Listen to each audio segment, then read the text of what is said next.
Welcome to the stream. I hope everybody's having a good night. I hope everybody's having a wonderful Wednesday. I hope you stay dry. I hope you stay cool if you're in the northern hemisphere and warm if you're in the southern hemisphere. It's been one of those days. Kind of a rainy, lazy day with no airflow. I can't stand no airflow.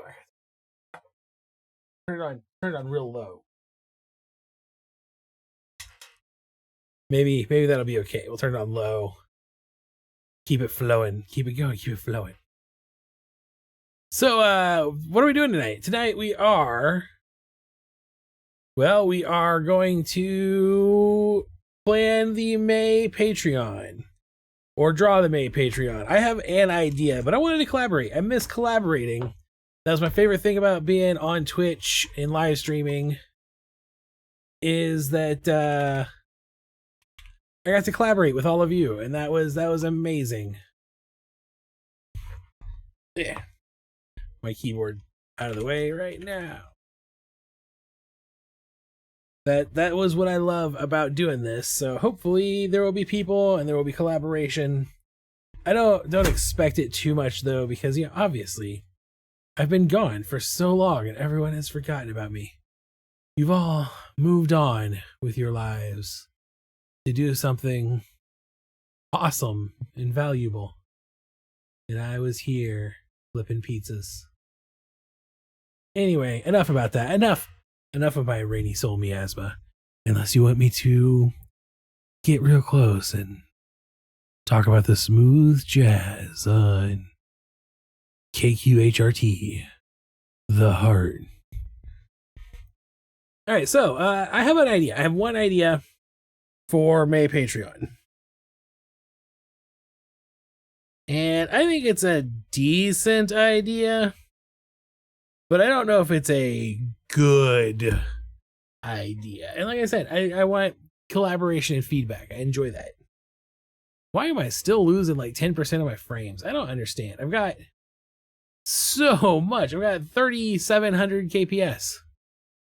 I don't understand why I'm losing any frames in the network. That's on you, Twitch. Twitch is doing that. Gotta be. Can't be me. So I'm so green. Anyway, my Patreon idea was Bloom Mental Health. And it came about for two reasons. One was because people really liked my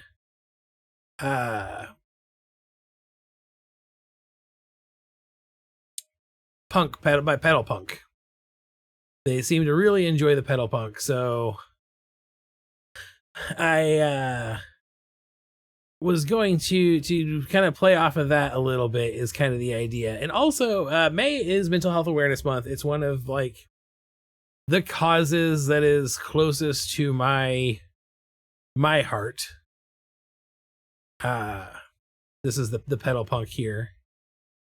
Bloom Against the Machine. It's one of the causes as closest to my heart is mental health awareness. It's a big deal for me. And so like I want to make a thing about May. And also I learned recently that certain flowers have like an association with mental health awareness. Like, you know how like you have ribbon colors? Green ribbon. Green ribbon is mental health awareness ribbon. You have awareness colors. You also have like flowers. And I learned that very recently, that there are flowers that represent mental illness awareness. And so I thought it'd be cool to create some like little flower dudes related to that. And that's my plan. So if nobody else has any ideas, that's what I'm probably going to end up doing. Something along those lines. But I am completely open to so many things. Like I am completely open to just about anything. I don't have any preferences or druthers, so to speak. So like if you've got ideas, feel free to toss some stuff in chat. It'll be groovy.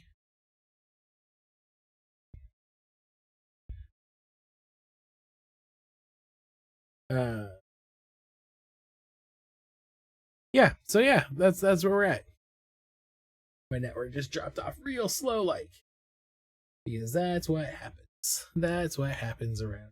Oops, I was using a window capture or display capture. All right, so yeah. Anyway, I guess that's the plan. Since no one else is here at this moment, I will have to start working on that, I guess. I'm gonna pull this list back up. I don't know if you're aware of this, but modern browsers are garbage. So just having a modern browser open really kills the internet speed for OBS. So I can't keep this open, can't keep it open while I'm working on this. But I did just steal the content of a website where the flowers, the mental health awareness flowers, what they represent. So let's see the list. The 10 flowers that are on the list are forget-me-nots, which refers to just general mental illness awareness. It's like, don't forget people struggle with mental illness or something. I don't know. We're not gonna do a forget-me-not. Black-eyed Susans represent recovery, gratitude, appreciation for people dealing with addiction.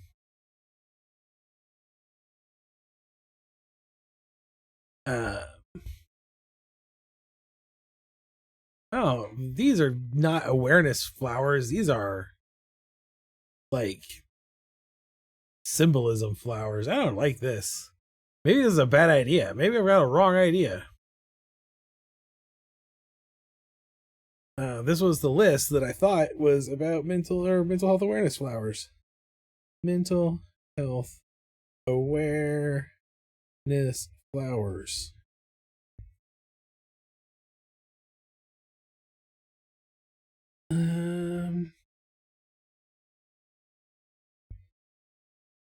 Oh, something I learned today that has been extremely helpful for me is if you do a Google search and you put -AI at the end of it, it won't give you all of its AI garbage. And since Google's AI is only like 2% accurate, you don't want that stuff. It's very helpful to not have it shoved into your things.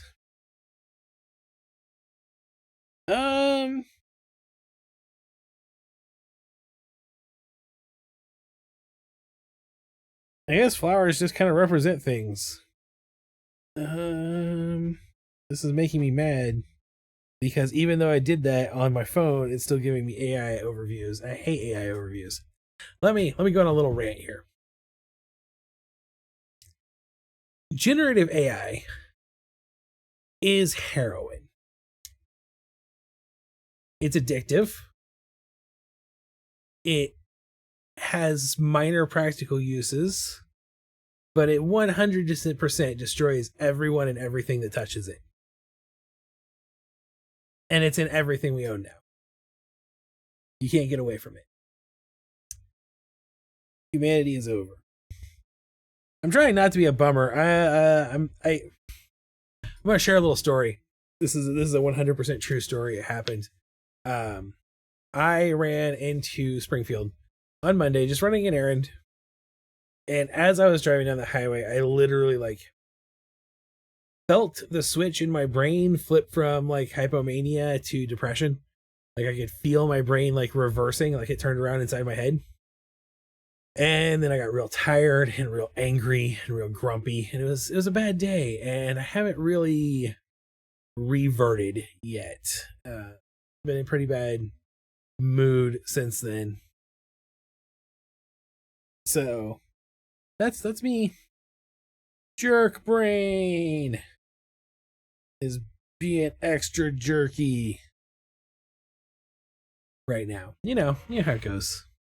It is what it is. Okay, here we go. The flowers you're supposed to send for Mental Health Awareness Month. Orange flowers for optimism. blues, lavenders, and greens for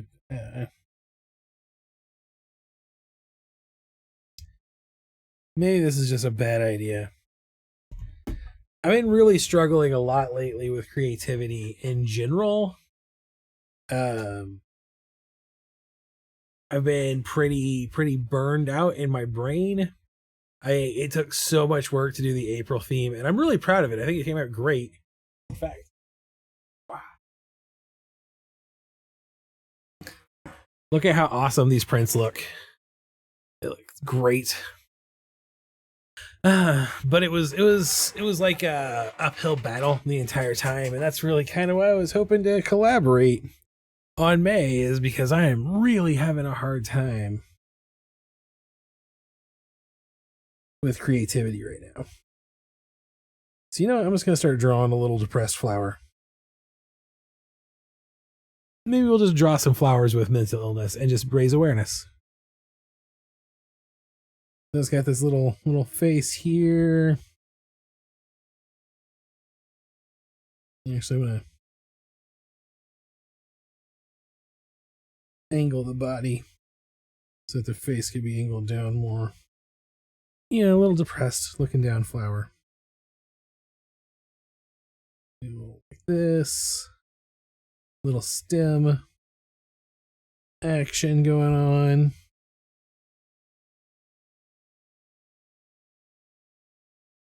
Some little droopy leaves. Yeah, that's not what they're. Just sketching some stuff in right now. Nothing permanent.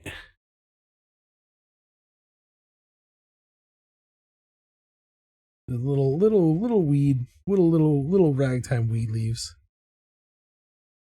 And maybe we'll have one that's like coming out this way. Like that. And then I'll do like a little line around the face for the petals. This is how I did the petal punk. Like I said, I really liked the way it turned out. We'll have one like petal coming down like an over, like a little bangs hanging over. And the other petals can like fold backward.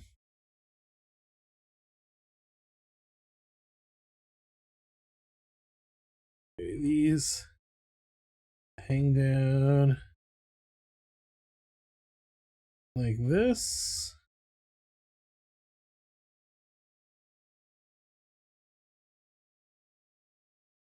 A little sad flower.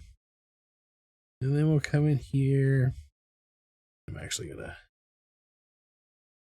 clean that up, erase that. I'm gonna bring this over and down.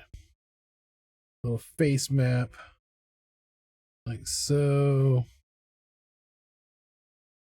Sad eyes.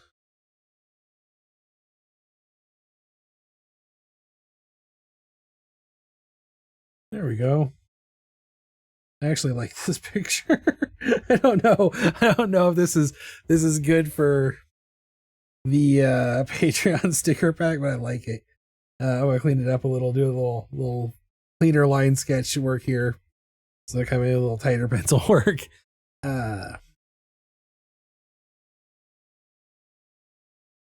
I think it's cute.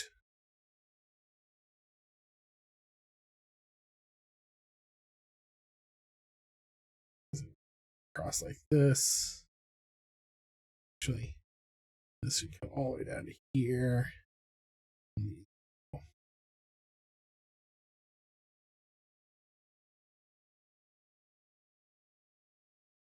Like this. Metal. How's it going, Leo? I'm drawing a little flower with depression right now. That's what I'm drawing. I was just saying, my idea for May is Mental Health Awareness Month, and so because the Pedal Punk sticker went over so well, I thought about the pedal punk sticker went over really well at the market, so I thought about doing basically little flower people with represent mental health awareness. And I thought I had found a thing that was like, here is mental health awareness flowers. But they aren't really mental health awareness flowers. They're like mental health reminder flowers. And that's not what I wanted at all. So, and then it just made me sad because I've been feeling a little down this week. Been in a little bit of a depressed phase myself. So I thought I'll just draw a little depressed flower. Get some of this out of my system. Draw a little emo flower to go with the pedal punk.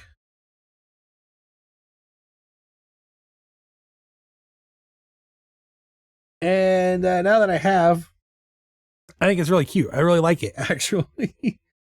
But I don't know that I would want to make a sticker pack of depressed flowers for the Patreon. I do happen to know that one of my Patreon subscribers is like a 3-year-old girl. Well, the parents of a 3-year-old girl who not sure would appreciate depressed flower stickers. Not that I inherently make all of my decisions based on things like that, but it is a thing that I think about when I'm considering this stuff. So, but I just kind of like this emo flower here. So I thought I'd go ahead and finish sketching it in, finish drawing it out, and then maybe do some more brainstorming on a full theme for April or for May. I definitely want to do something mental health related that is important to me. Another piece of that puzzle that I had considered and kind of rejected because I was like, I don't really. I miss you too. I thought you were going to be at the market this year. Something I considered but had decided I didn't want to do. So like just flat out don't want to do it. Is like an update on the monster support group from October.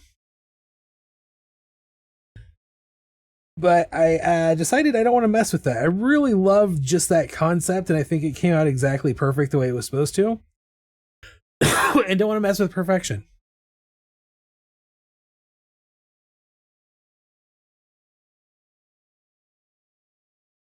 So that was just another little idea that I'd had. Nothing big, not a big deal or anything. Just a thing that I had thought. Alright, so then we'll come up here.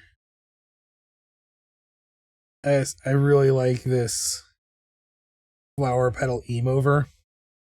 Like that's like everything to me right now. I really like the little emo bangs, flower petal emo bangs. They're really working for me.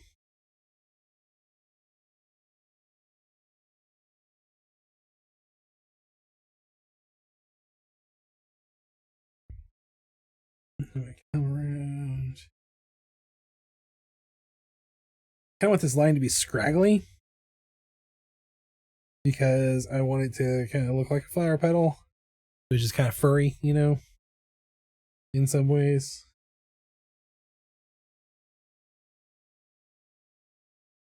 And sometimes it's weird doing vector style art with things like scraggly lines. This just not really the strength of the medium. And sometimes I like that that's a challenge I have to go through and figure out. I mean, I could just switch to using pixelated pixels rostered art, but you gotta do some things sometimes to really just make it all work the way it needs to work. All right, we're gonna do.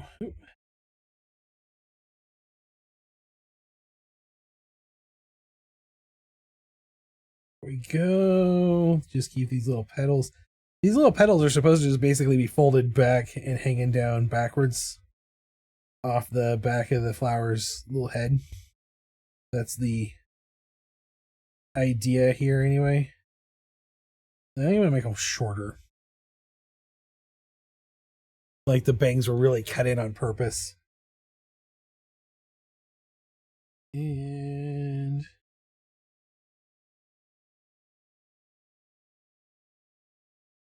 yeah. There we go. This is starting to look a lot of fun.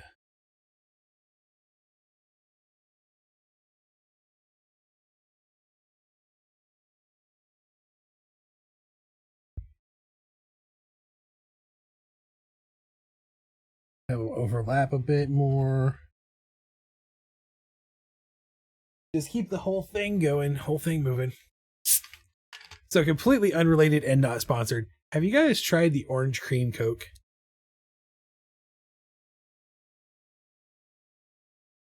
I'm a big fan of orange cream flavors. I like the orange cream Coke quite a bit.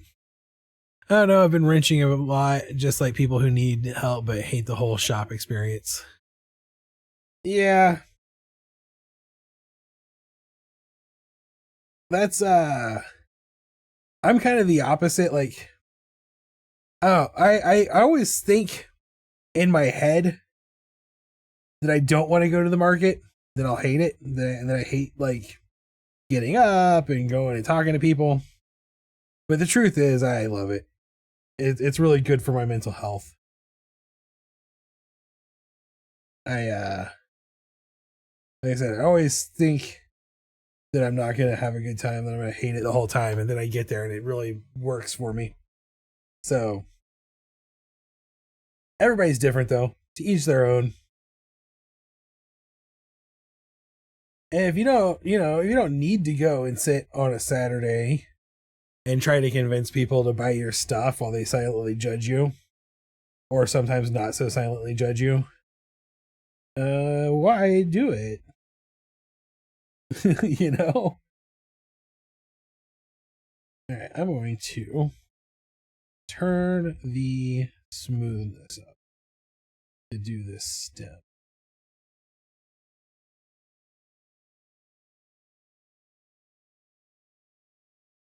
Just like that.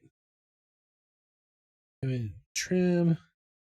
Man, I don't know how people work in like Procreate where they don't have vector trimming or vector brushes or a smoothing that works.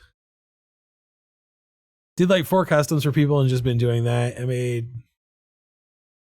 Oh, I am so sorry to hear that, because your stuff's awesome and you definitely should be making more.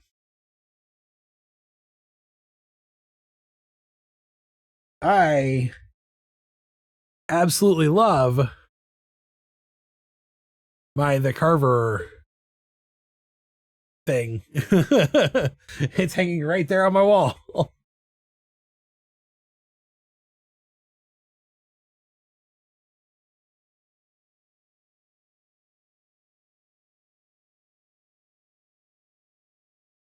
I think part of the problem with not the problem, but one of the things is your stuff might be too like what's the word I want to look here for? I don't want to say too expensive, but like too high end for farmers market. Also, the holiday market is not a good judge of the normal like market. You might do better on Saturday mornings than you did on Thursday afternoons.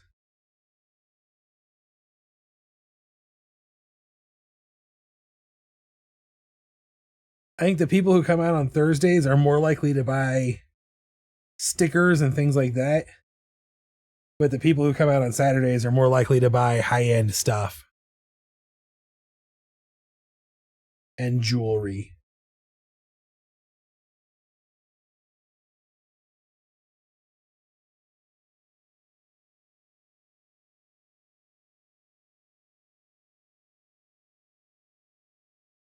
But Seth did ask me, like, just Saturday if I had heard from you and if you were planning on coming back this year. And I told him, you're on my Discord, but I hadn't really asked you if you were planning on coming back.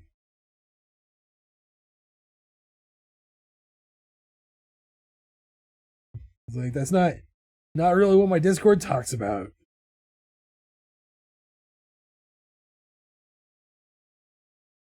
All right, this emo flower is looking pretty good. I'm pretty happy with it.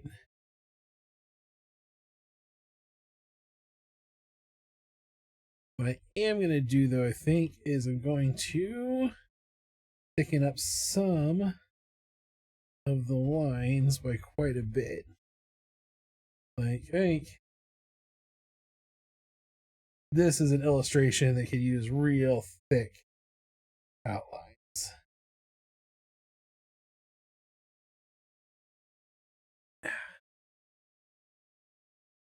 All the stuff I do is like old greaser stuff. I don't know. I think you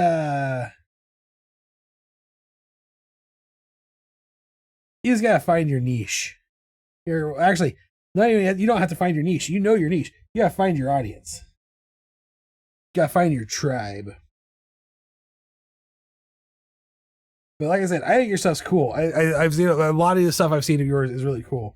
And I would say you do a lot of geeky, nerdy type stuff too. So like,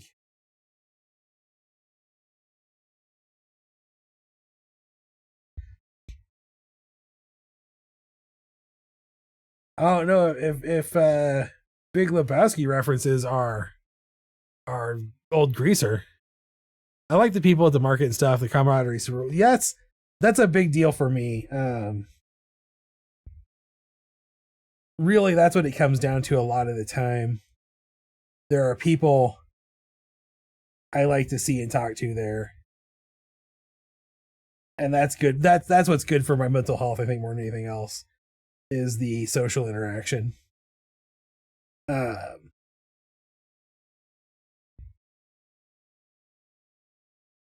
of got to curate the experience, but it's a good people. A lot of the people there care about what they're doing. That's important to me. They care about being good at what they do. And that's something,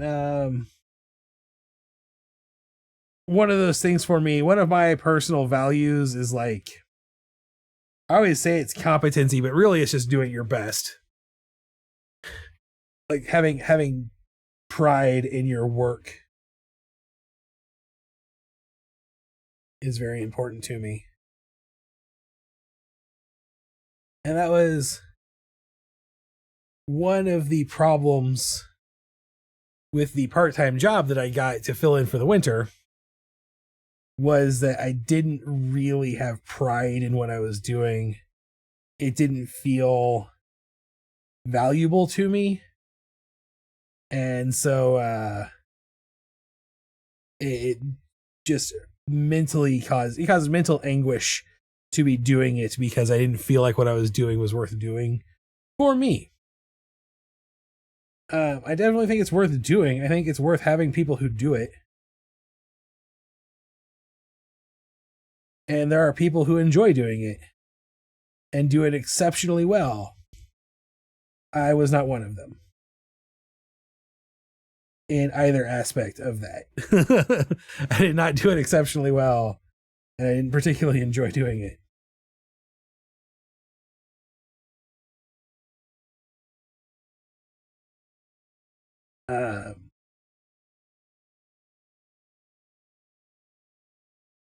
I'd also say that, like, I don't think the people who do it get paid enough for what they do, because that job's physically demanding in a lot of ways and can be pretty emotionally demanding at times.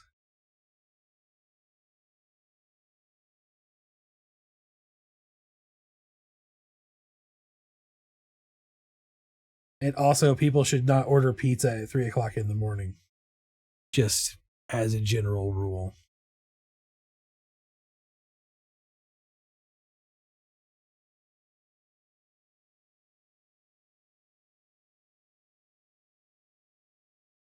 if you're ever in a situation where your only option is to order food from a gas station at 3 o'clock in the morning, don't order pizza. Like, they sell so many other things.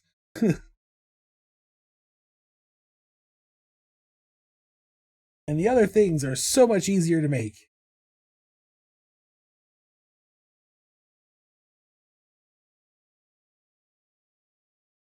And so much less likely to cause heat stroke. I was actually going to work one more day than I did, but the last night I was there, we had that like 100% humidity, and it was like 130 degrees in the kitchen, and I legitimately thought I was going to have heat stroke and die. I'm built for winter. Nothing good ever happens after 1 a.m. I think the How I Met Your Mother rule is 2 a.m., but it still applies, yes. Now, to be completely fair to a lot of people who regularly order food from a gas station at like 3 o'clock in the morning, the people who, generally speaking, the people who regularly order food at 3 a.m. are people who are also at work overnight. Like, the dispatchers for the local police department ordered food like 3 times a week from Casey's. And honestly, they don't have a lot of choice. There's not a lot of places open in the area that late. And that's their lunch hour. But also, they only ordered pizza like once a month. They ordered food like 3 times a week, only ordered pizza like once a month.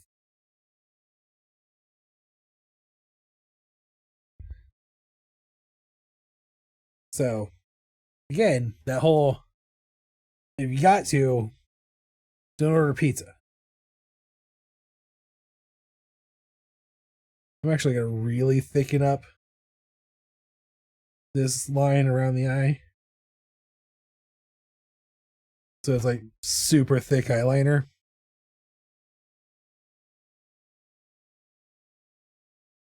Actually, you know what? I'm actually going to not thicken the brows so that I can overplay the eyeliner.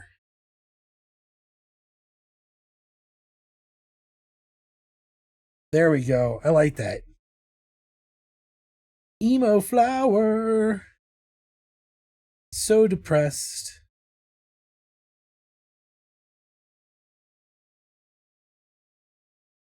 So, one of the first design sets that I ever did, 2 years ago now, was from the Heart Project.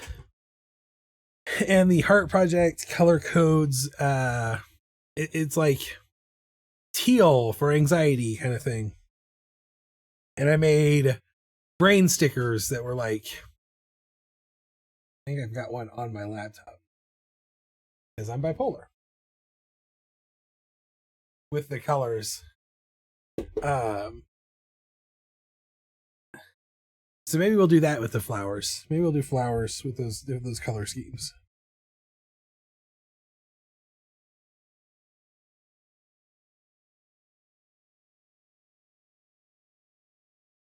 I don't know. I don't know yet. I have no idea what I'm going to do.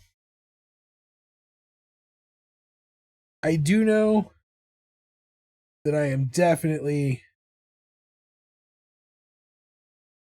going to give this guy bluish petals. Actually, I'm going to go more blue than that. I'm going to go blue. Because this flower is feeling pretty blue.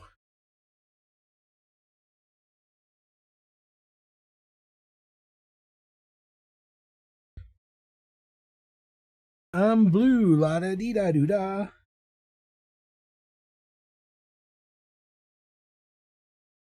I have no idea what type of flower has bright blue petals like that. but this one does. It might actually be faster for me to just fill this in with the brush.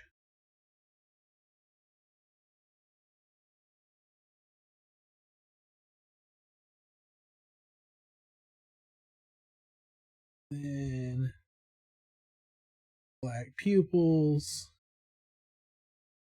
Ugh. This flower is like, no one understands me but my life journal. So, fun fact about me.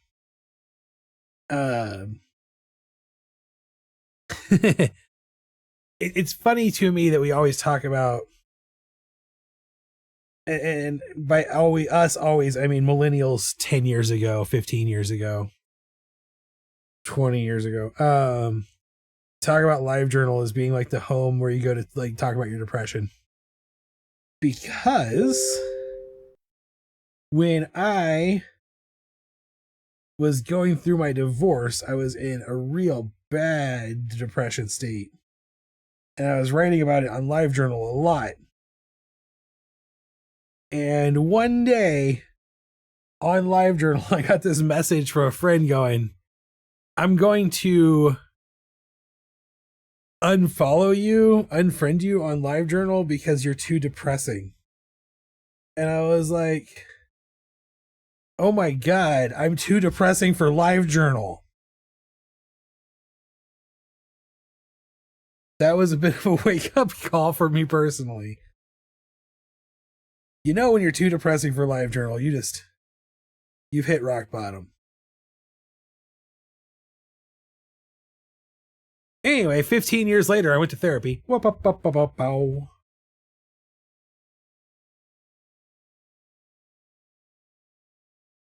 Yeah, I really like this flower. Mood apathetic. Yes. I used mood chaotic a lot. And a lot of people were like, I don't know that you know what that thing means. And I was like, yeah, it's chaotic. It's like Don Quixote. I'm taking on battles that have absolutely no value to anyone but myself. And I feel like the people who know me know that that's actually like a real defining trait for me. Like, I do that a lot.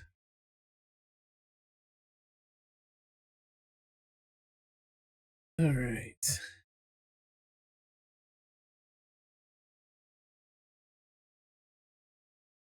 But this is definitely a flower who no one understands but his LiveJournal.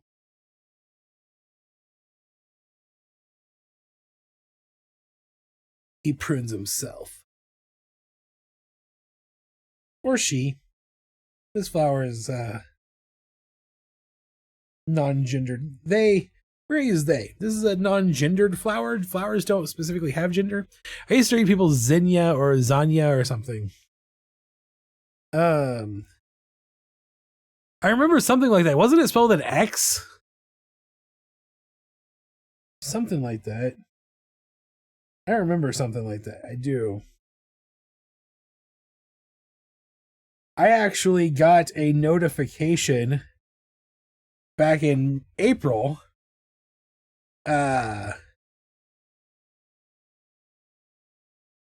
is I, Yeti Detective. I got a notification back in April that was like, here's your 25th anniversary of LiveJournal reminder. And I was like, oh yeah, 25 years ago, I signed up for this website because this girl I had a crush on was on this website. And that's a true story. Signed up for it during French class. Yeti Detective was there. I'm pretty sure that's why he signed up for it.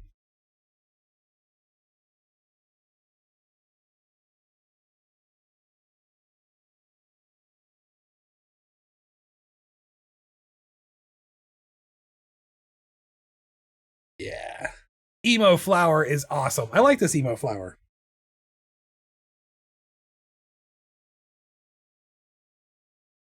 Okay. So I've drawn the depressed flower. I've drawn a flower of depression. I've drawn a little emo flower. I am 100% willing to draw like 4 more mentally ill flowers. Right? 1, 2, 3, 4, 5. 5 more mentally ill flowers. This is a 5 Saturday month. This is a 6 sticker month.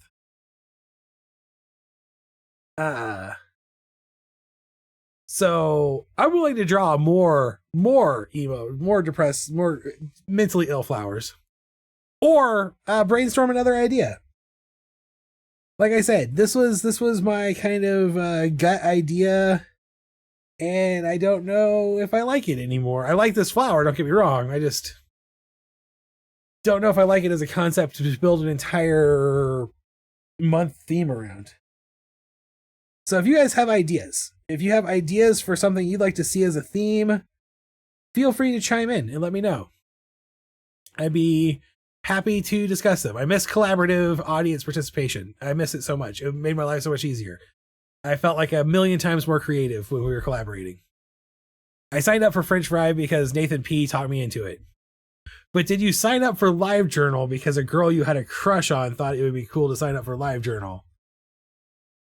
And I'm pretty sure it was the same girl I had a crush on that thought it would be cool for us to sign up for LiveJournal.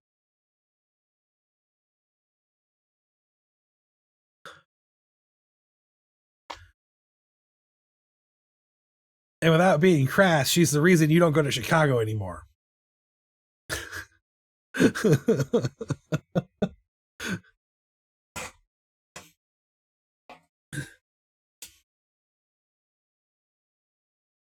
25 years ago in French 5.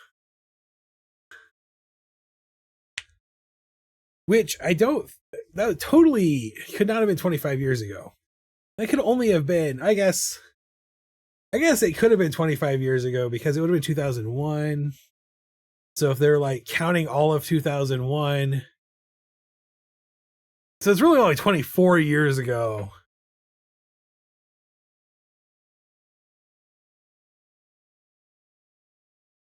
Oh. Yeah, but that's only 24 years. That's what I was saying, is the math doesn't work out. I'm not arguing that the passage of time has been great.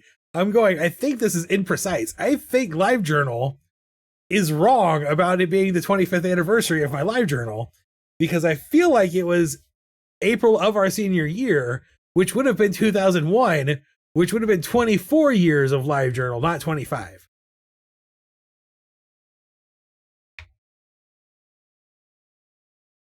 Well, I know you didn't know at the time I had a crush on her.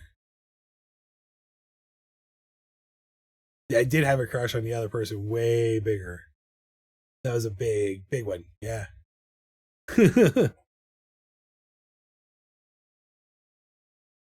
um.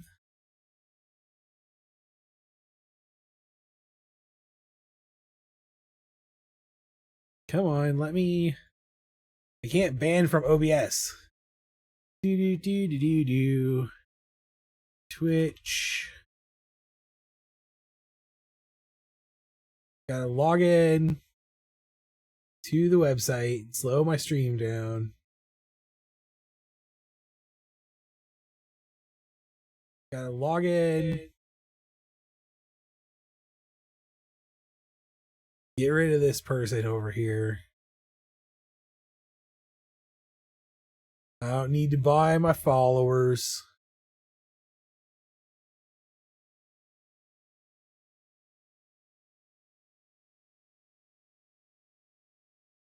I also don't remember why I signed up for LiveJournal. I think I was the first of our social network to do it.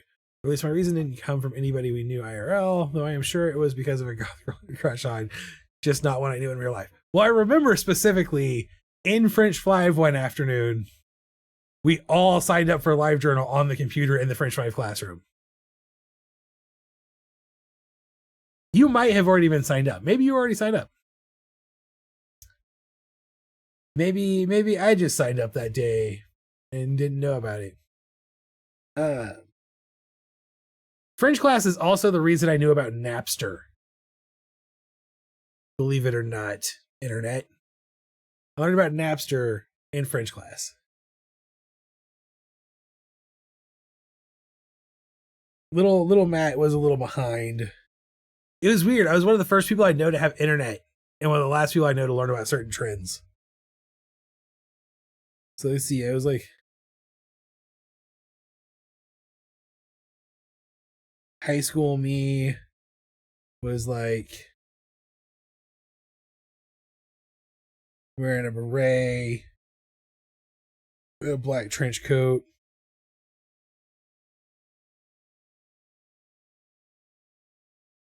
Couldn't grow a beard.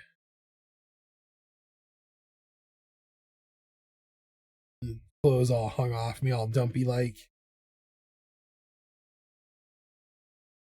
And I was all, je m'appelle Mathieu. I was already on LiveJournal that day. I do remember that day. Nathan also signed up, and most of the under 20s in the library already had one. In French, it's called Le Napster.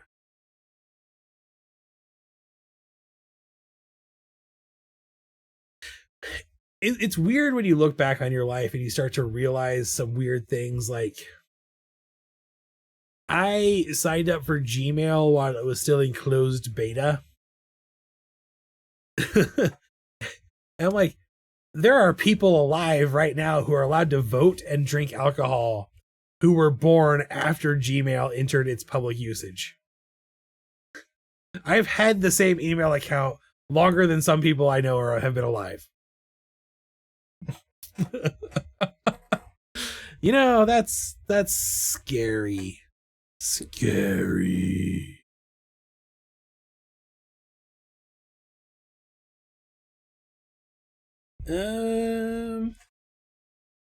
What other mental illness could we depict with a flower without being offensive? Like, we could probably come over here and draw a flower with a big knife.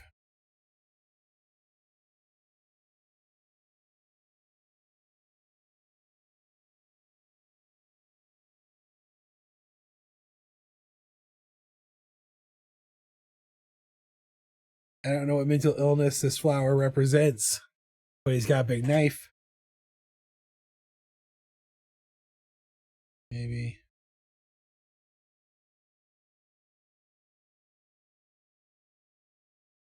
Some weed stuff going on over here.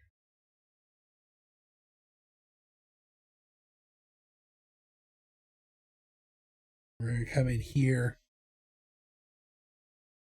This. Looking right out of the top of the eye.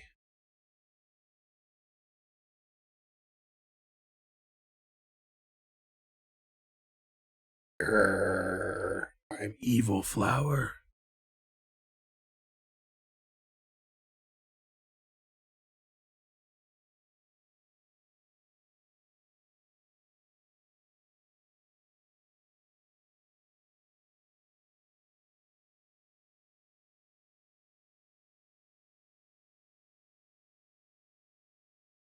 Yeah. Just an evil flower monster. So the other piece of the reason I wanted to kind of do like flowers, besides just the pedal punk being pretty popular, and me thinking I could capitalize on that popularity with more flowers, is, you know, April showers bring May flowers. So I was gonna make some May flowers. Give this guy like a little dandelion type of flower here, where most of the little dandelion bits have fallen off.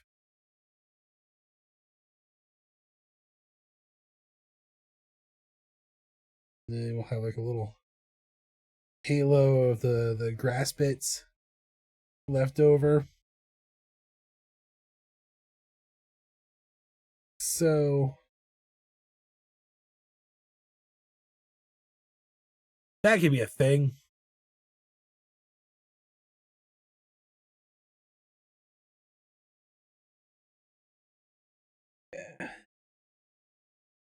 I don't even know. I don't even know what I'm doing right now. All I know is I just kind of had an excuse to draw a flower with a knife, and I took it. I took it and I ran. Do a big swooshy knife here.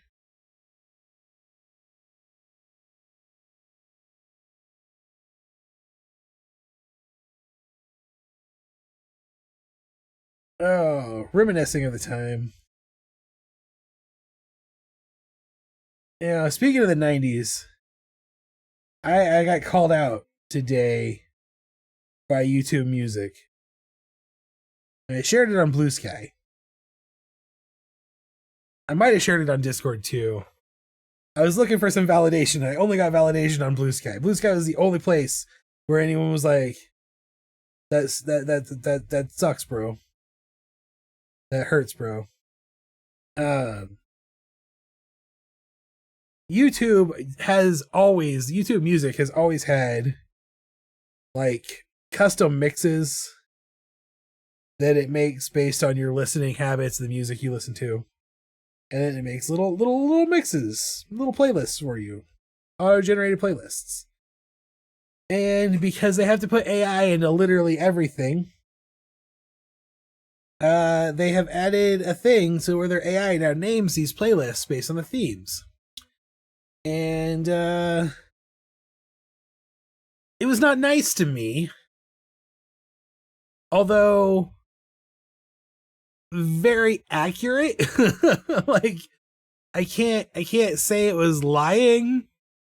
Although maybe not super accurate to the playlist, but definitely like descriptions of me as a person of musical taste. Cause like my mix number 1 was called 90s Teen Angst Serenade. And I was like, oh yeah, I was definitely an angst-filled teen in the 90s. That is 100% accurate.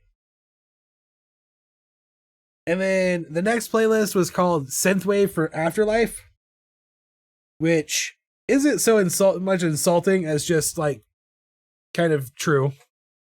And then Indie Rock for Hipsters Who Code. And I was like, I'm really getting called out here. Really, really feeling it. Straight up calling me out. I was like, man, I can't believe YouTube just called me a hipster. And then, like, one of them was pretty cool. It was like the glory of power metal or something like that. And the last one, so I had, emo acoustic vibes, which, yeah, I listened to that a lot.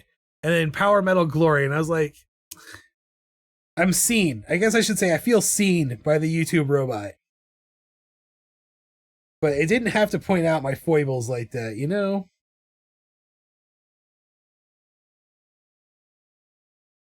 But I can't say it's lying. I can't say it's wrong. It definitely knew what it was saying.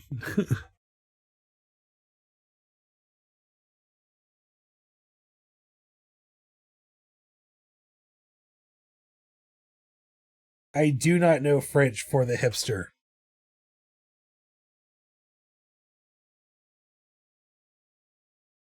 Might have to look that up. But I definitely used my Napster back in the 90s to download some angsty teen music.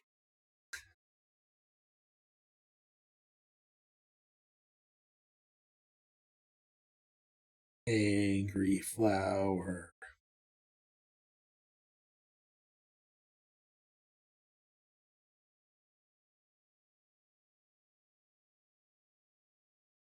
Beware the angry flower. Its rage cannot be quelled.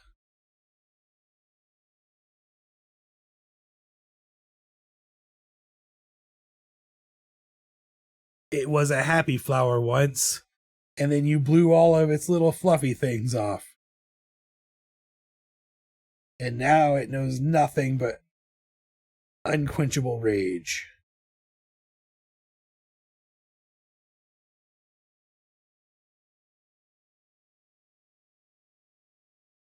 Oh.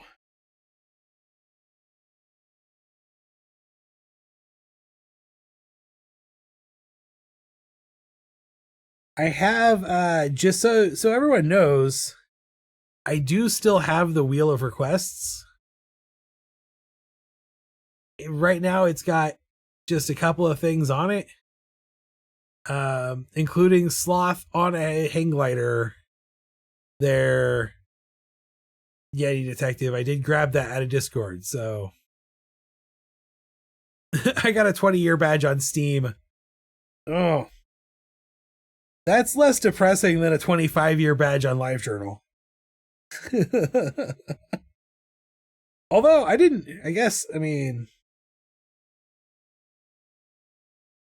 didn't occur to me that Steam had been around for 20 years. But I guess, yeah.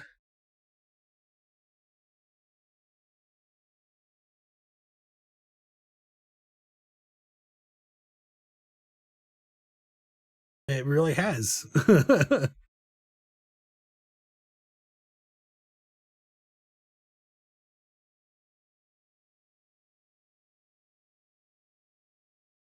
I can't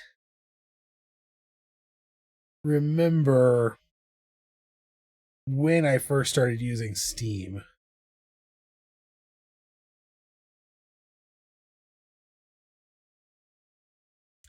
But I want to say it was before they had the app where you could download games. Like, oh, I wonder if my Steam library could tell me.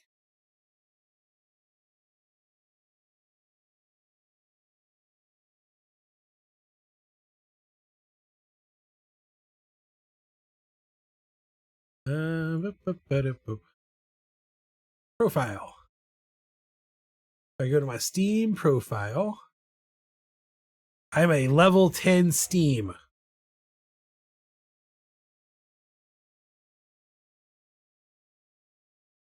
I don't know where I would. Maybe it's in my account preference details.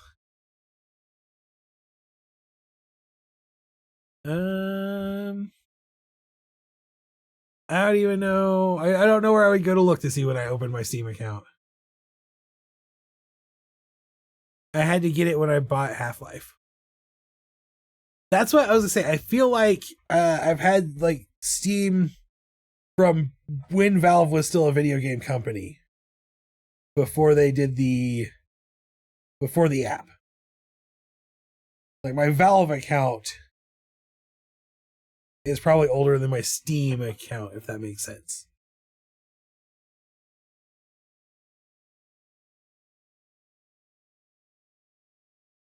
But I know it's probably not 20 years old because 2005 I didn't play a lot of video games. Or more accurately, at that time I was playing a lot of console games and not a lot of computer games. I was not a hardcore PC gamer yet.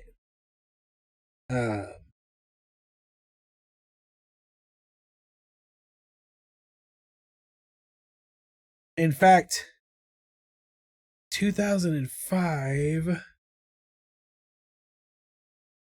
I'm not sure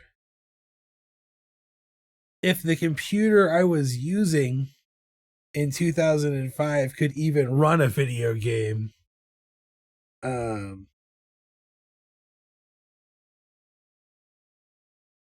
The game I would have been playing around that time, though, I feel like that was around the time when I was really into Kingdom of Loathing.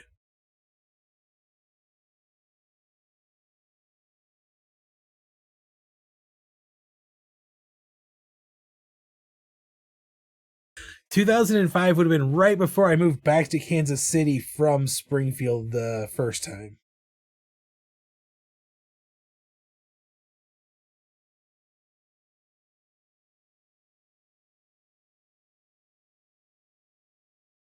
Uh, that the I want to say like spring of 2006 is when I moved back to Kansas City.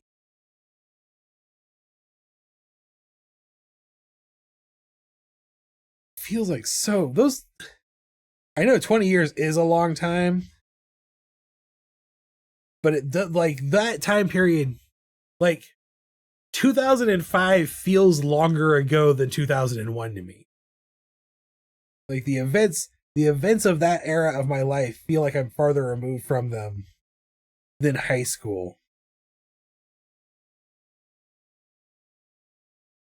And I don't know why.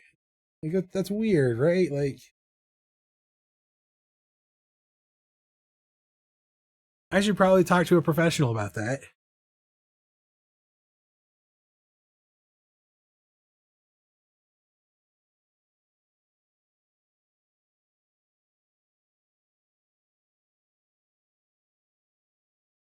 That might be because like 2011, 2012 was a time spent hanging out with a lot of people that I also hung out with in high school.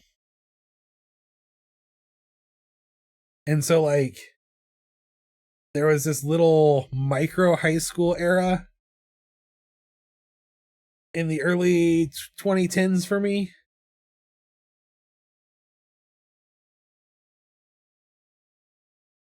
But I honestly couldn't tell you.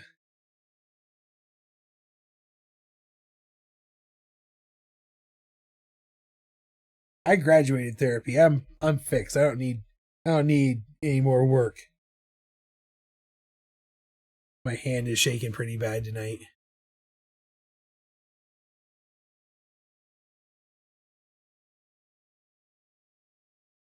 It does that sometimes. I just get the shakes sometimes. Sometimes because I drank too much caffeine.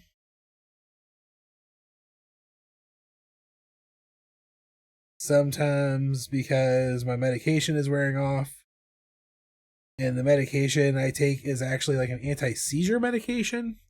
So when it starts to wear off, sometimes I get the shakes.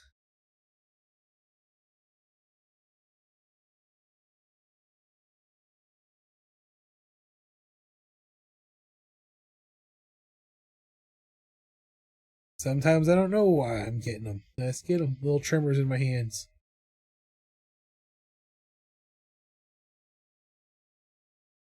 All right, this is the angry flower.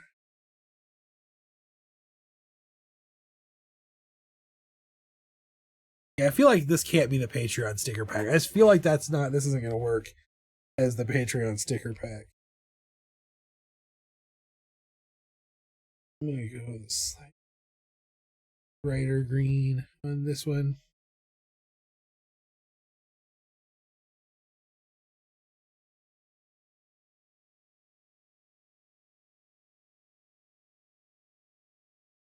It just doesn't feel right. I don't know how else to explain it. Sometimes you just know. And sometimes you draw the same thing 5 or 6 times because it's not working out the way you want it to the first time around.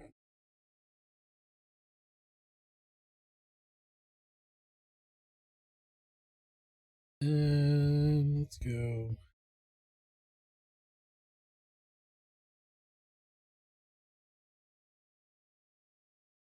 Oh. Like I said, I just don't know. I don't know. I'm not sure how I feel about this right now. Might have to think on it, ponder on it for a while.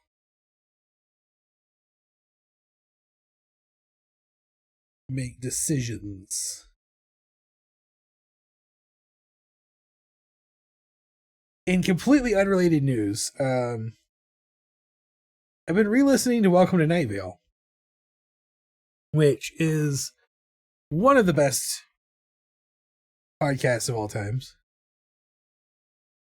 If you have not listened to Welcome to Night Vale, I highly recommend you give it a listen. There's only like 280 episodes. There's only 10 years of Welcome to Night Vale. Still going strong every 2 weeks. It's good. It holds up. Holds up in a lot of ways that I didn't necessarily think it would, considering how Lovecraftian it is and how little Lovecraft holds up. But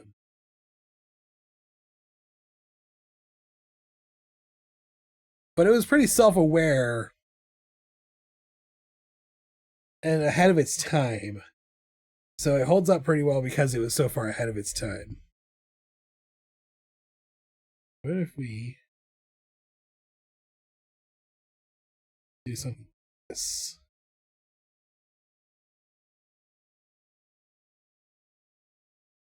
The opposite direction.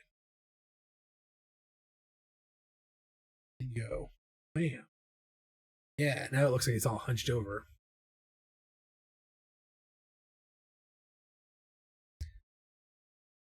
I'm 54 episodes into the re-listen.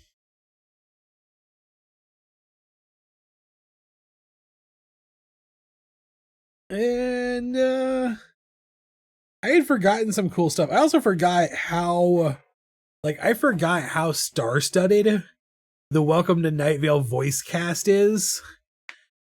Although I think some of the people who are big name stars now were not particularly famous at the time that they were in Welcome to Night Vale. And some of them were just really famous in the nerd circles. Like, Will Wheaton is a voice in Welcome to Night Vale, and I think that has more to do with his nerd cred than anything. But the actress who plays Dana, the voice actress who plays Dana, she was on Fringe. Like, she played Astrid on Fringe, and I was like, that's a pretty big get for a show like just a random podcast in its first year. Like, this was not Welcome to Night Vale after it got famous. This was Welcome to Night Vale early in its run.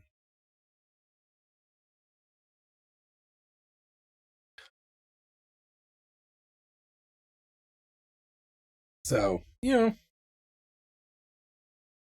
And that was like 2014. That was when podcasts were still really just getting started, finding their way. We're talking pre-serial.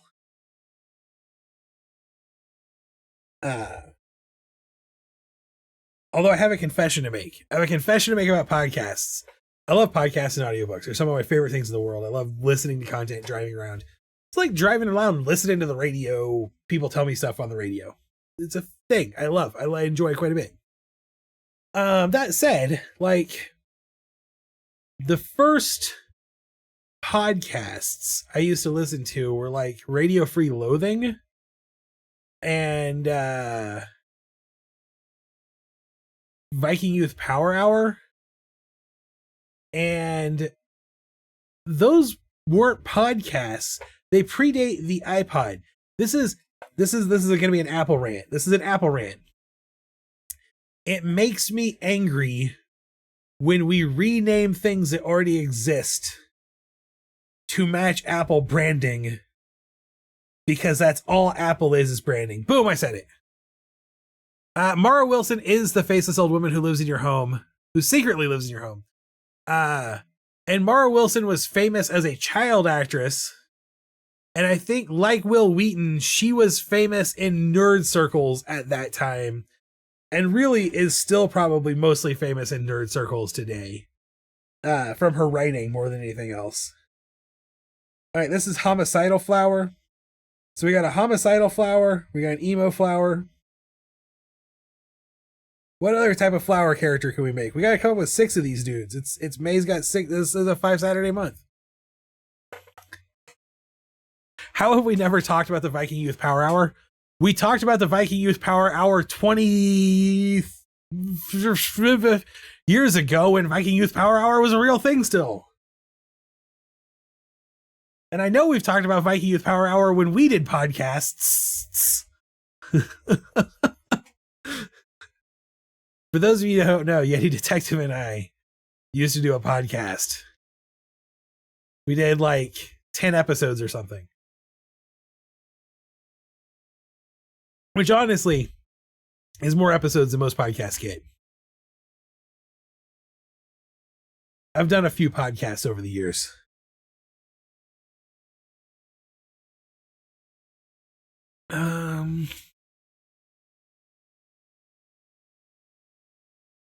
I have no idea. Those are the 2 flower characters I had ideas for.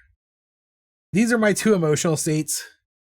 If ever there were flowers representing my 2 bipolar states, I've got sad flower, angry flower.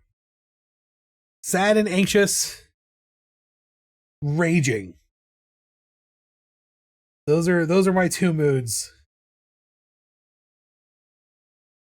So I sometimes forget we had a podcast.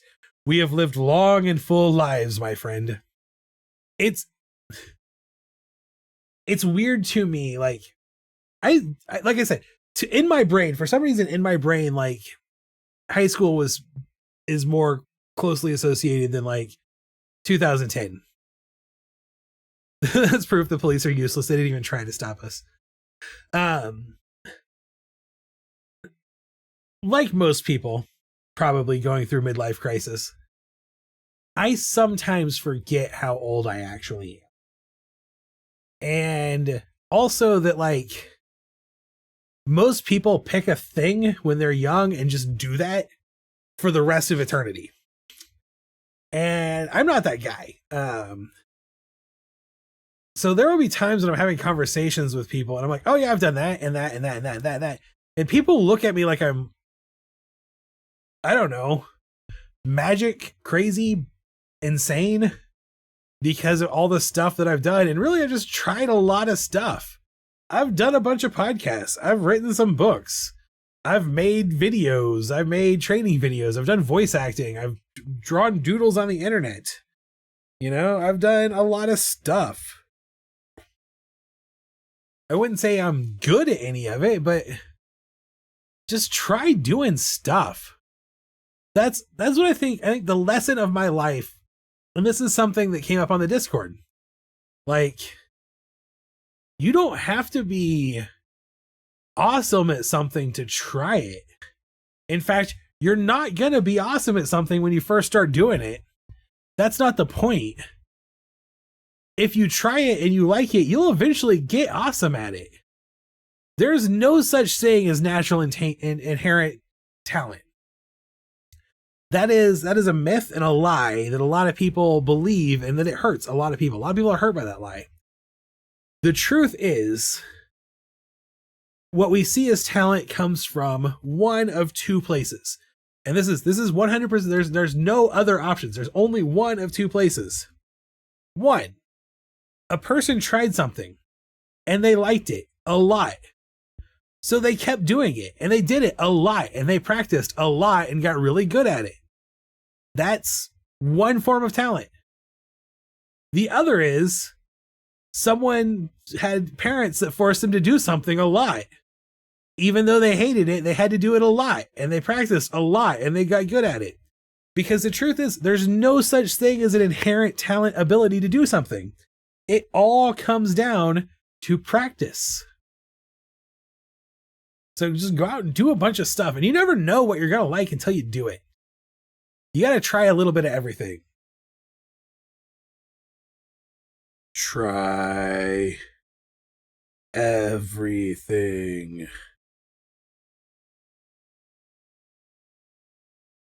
How do you know you don't want to be an awesome cultist until you've summoned an elder god into your living room. How about a superhero flower power? Oh, this guy just got here. Hey, you know what? It works. It works for me because honestly, I'm just drawing little flower dudes and I don't know. Like I said, these are my two moods. My mood is sad and anxious, full of rage. So why not a superhero flower? Let's do a superhero flower. So we'll start with a little flower head again.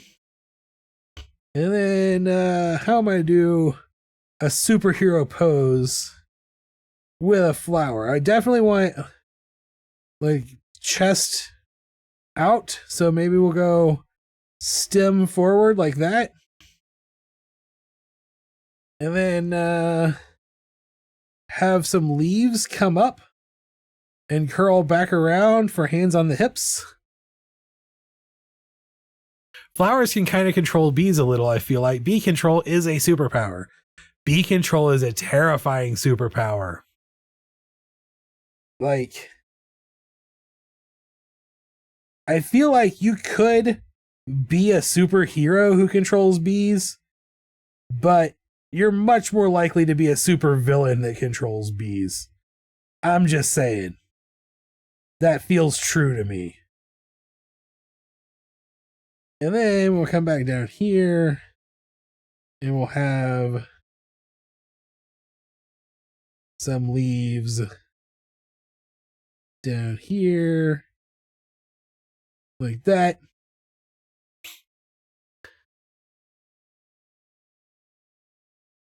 Not the bees.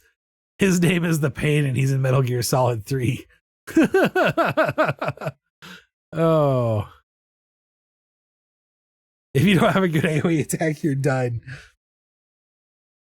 And of course, we'll give him like a little flower petal pompadour.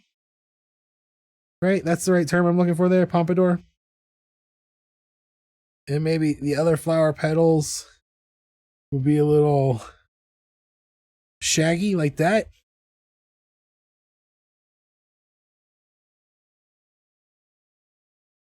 This is pretty good, but I think, I'm going to pull this off of here and bring it down a little. Oops. So it'll curve back out of leaning. Got to bring it over a little bit more. Actually, I could probably scale it up a bit.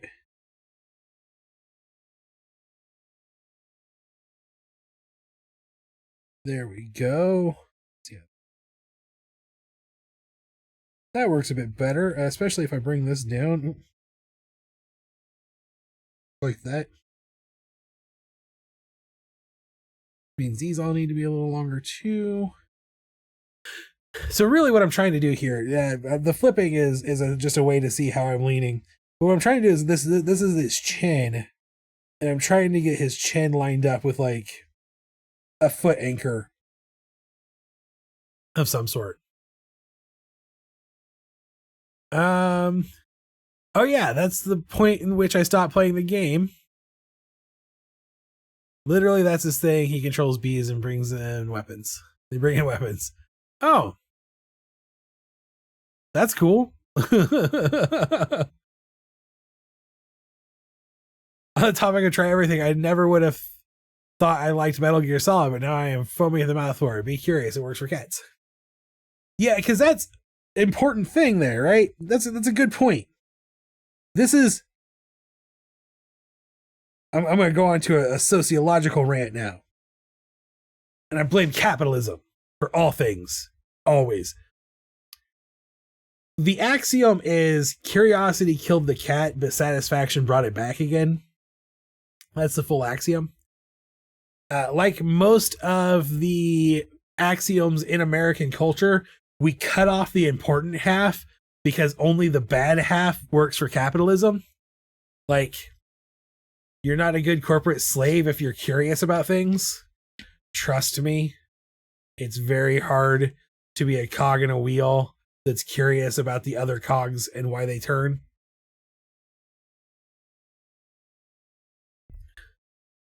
You know, jack of all trades, master of none is only half of the axiom. The other half of that is still a slight better than master of one, because it's better to be a generalist than a specialist. So anyway, learn everything, do everything, be everything! And then he spits a hornet out of his mouth and it eats your brain. I love these games. I'm very bad at those games, so I don't like them. Or maybe I don't like them, or I'm bad at them because I don't like them. I'm not good at sneaking games, in general. And I'm not a big fan, I have to admit, I'm not a big fan of, like, action games. They're just not my cup of tea. I prefer my games to be turn-based, or even better, like, I like light novels, or interactive novels. Games where I don't have to actually worry about ever losing. I can just follow a plot and talk to people.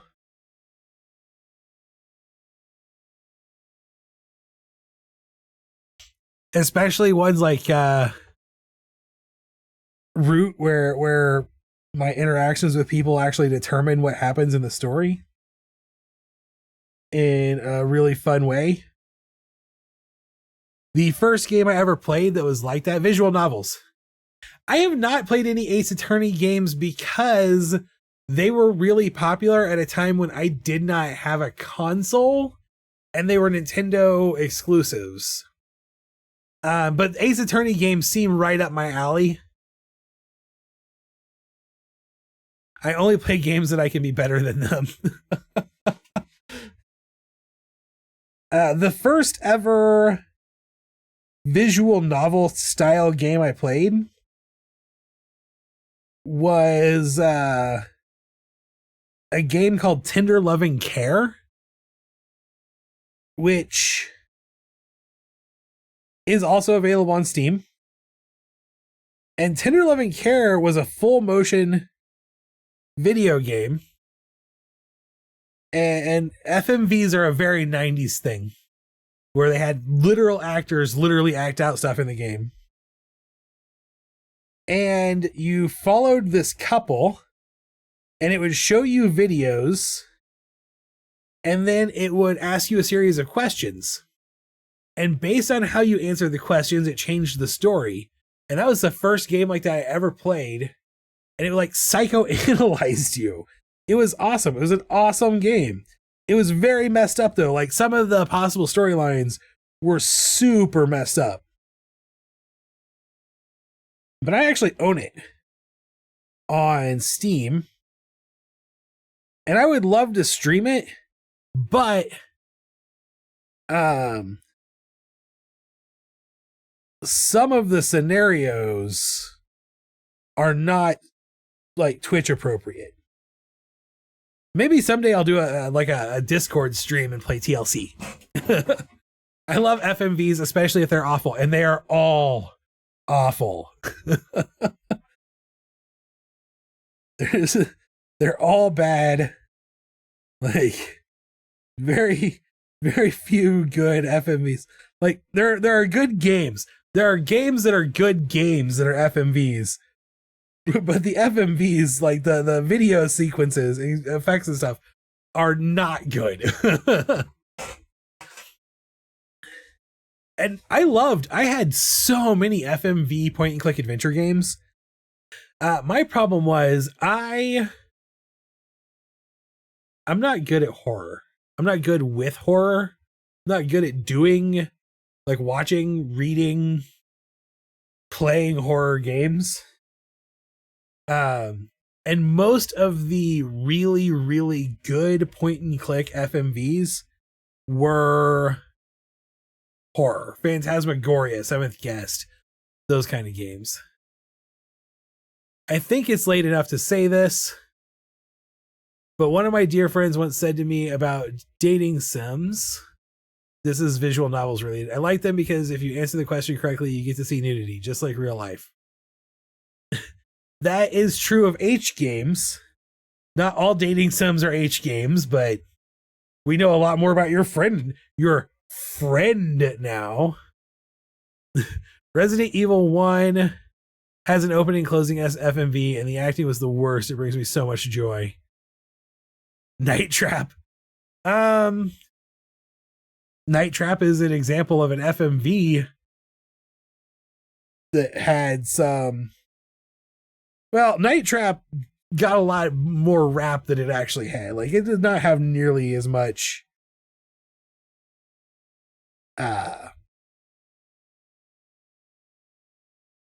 inappropriate material as what people think it does. Because here's the thing: is Night Trap was basically unknown at the time, and you're talking like 91, 92, when like what was considered appropriate for video games, like the original Mortal Kombat was being banned because it had a little bit of blood in it.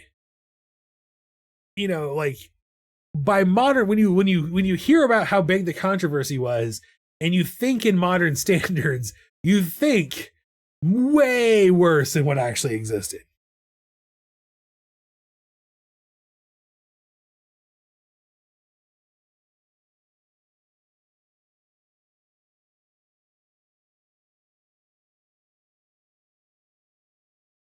I'm trying to draw a Superman face, but I don't actually know how to draw a Superman face.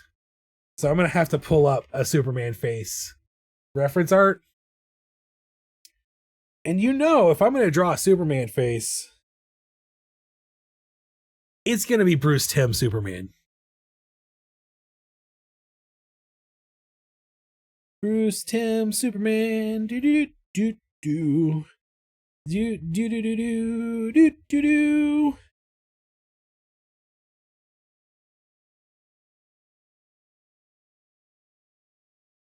There we go. That's a good one. That's a good reference image.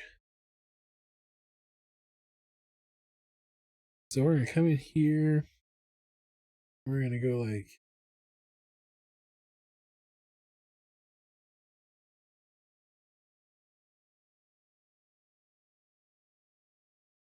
this.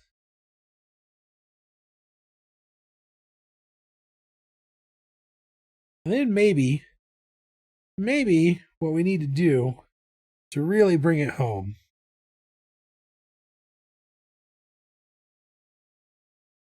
is give him a nice square Superman jaw. There we go. That's a Superman face. The Nintendo VP of the same Night Trap will never be on a Nintendo system, and now it's on the Switch. Right? Because Nintendo had ridiculous content standards back then, and now they don't have any content standards at all whatsoever.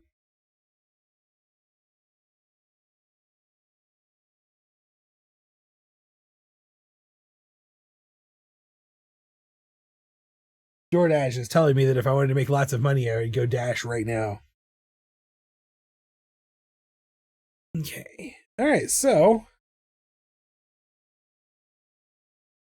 what do we think? What do we think of this guy? Maybe we need to add some more petals to him here.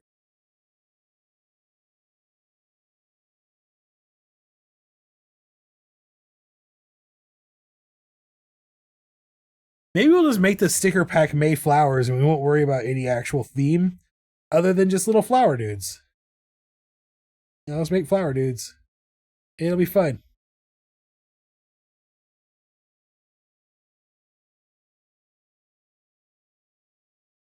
Maybe I'm putting too much pressure on myself to try to be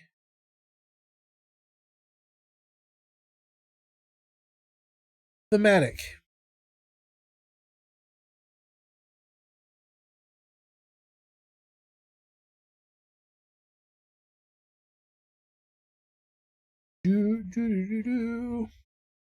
That's the wrong theme.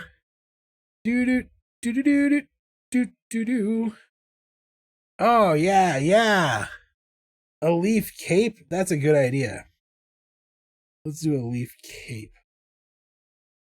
I want to do this.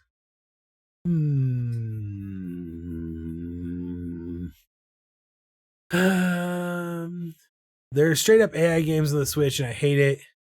This is the new shovelware. Yep. AI is everywhere, and it's going to destroy humanity. Do we want to do a leaf cape?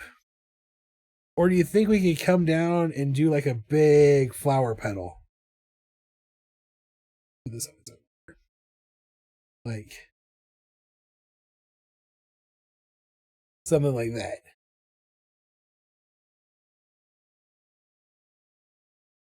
As my professor says, whenever I worry about things, it's like just like your opinion, man.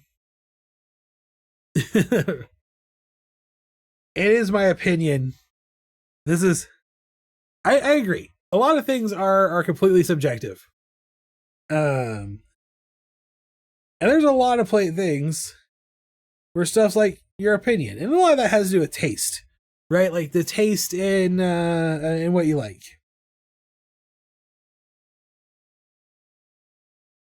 That's good advice.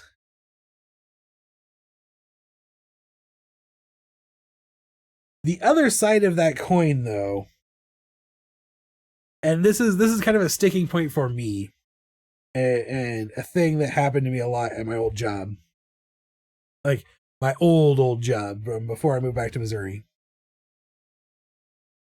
People would be like, "Yeah, but that's just your opinion," and I'd be like, "But it's my expert opinion. Like, it's a thing I have expertise in. So maybe my opinion is worth a little bit more than your lay opinion." But that only really applies to things that can have, like, expert opinions don't exist in the field of whether or not you like something. Does that make sense? Like,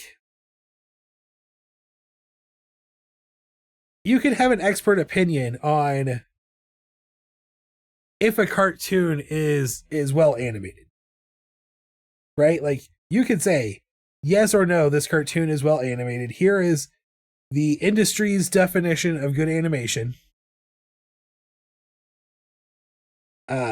This is how we define well-made animation. Those are things that exist, but that doesn't determine whether or not it's a good cartoon. Like, I like a lot of cartoons that are poorly animated. Some of them are purposely poorly animated. So, like, you know, sometimes that's the thing. Just shoot back with it. That's just your opinion.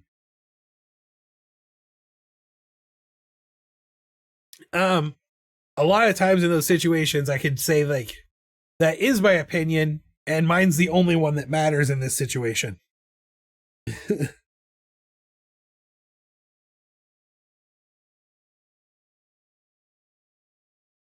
It's just your opinion if I committed tax fraud or not. You don't know. I worked for a tax agency.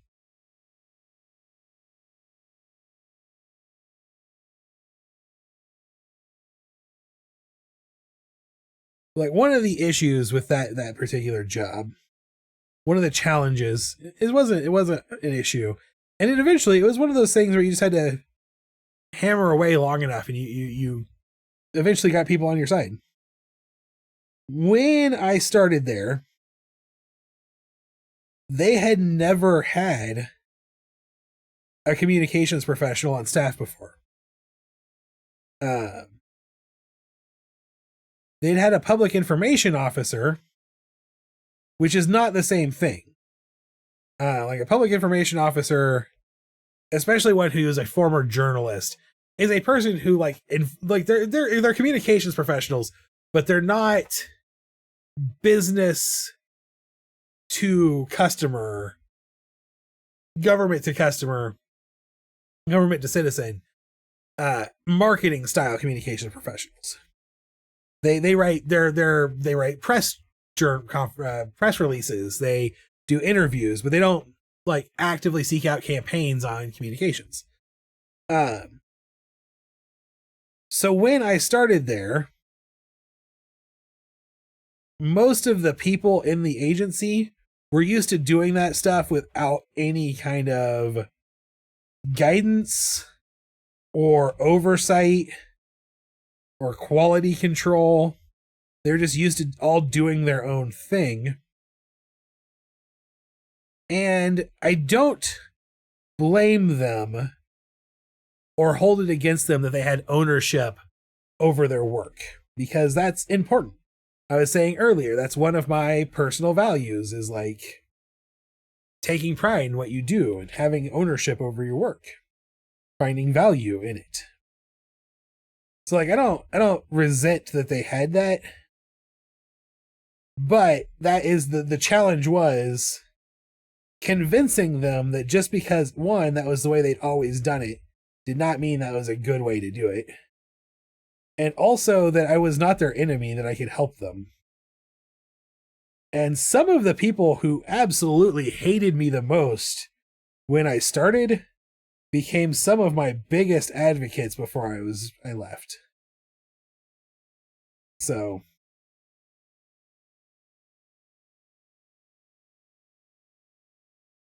I don't like this cape yet. I'm gonna have to, sometimes you just gotta draw things multiple times. What I'm gonna do, I'm gonna come in here on a different layer and I'm going to literally like draw a cape the way I would put it on him, where he Superman and like figure out how exactly I would do that. It definitely needs to be a different color though. So we'll make it bright red. Bright red will work. So we'd bring it around. Bright red is the color of Superman's cape anyway. You would need some like piece that connected it, and then that would hang like that. And then this side would come around like this. It would be connected. And then maybe this would be a fold, and that would be a fold. So that's how I would do a cape were he actually Supermaning. Or maybe, you know, still have it come out like this. But I think I want to keep his profile relatively slim here. So I think I can make that work. What I'll do is I'll delete this one. Use that one. I think I can make it. I think I can make it work. I think I can make that look good. So I'm gonna draw it in behind him first.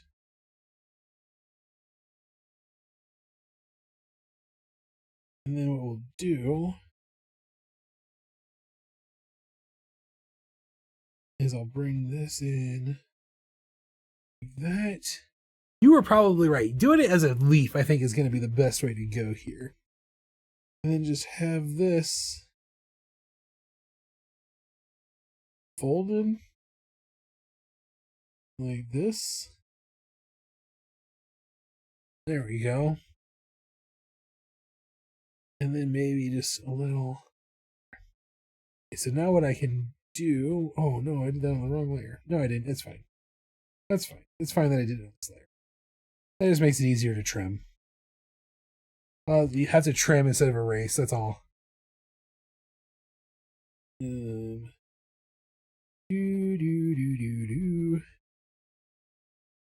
Lines.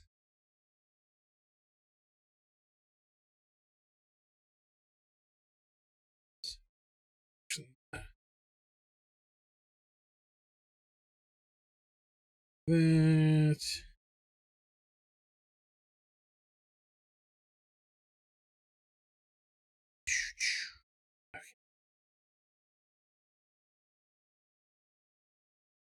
There we go. Super flower. And I'm going to actually put that F back on his chest.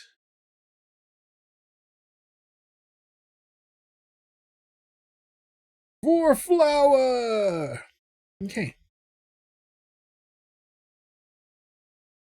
There. And then we'll do, I don't know,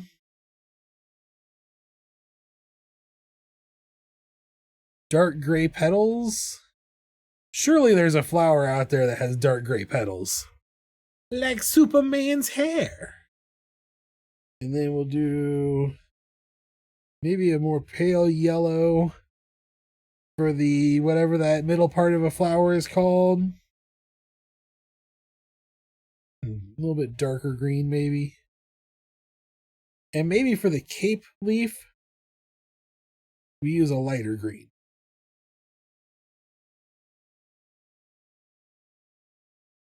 We'll put it on the F2.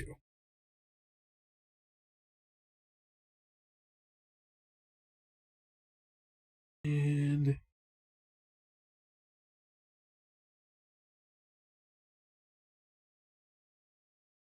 you guys probably can't even see the little tiny leftover line I was just erasing. But there, that's our flat colors. That looks okay. And what I'll do here is we'll grab our 80% light gray. And bring it in here. Where it's drawn in some shadows.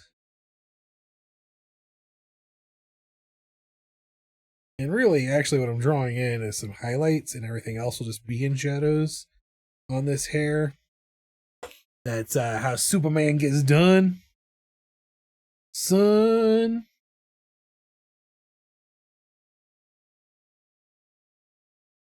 I really hope that somewhere out there in the world is a flower with black petals. Like, there are black roses, but roses don't have pompadours. Also, I really hope that that's the term I'm thinking of. Pretty sure that's the haircut that Superman has. Pretty sure he's got a pompadour haircut. Like Elvis Presley. I think Elvis was a pompadour. It's kind of... Like I said, I'm mostly drawing in right now. Where the highlights will go, and everything else will be in shadow. And that's a fun way to get like a dramatic lighting kind of scenario.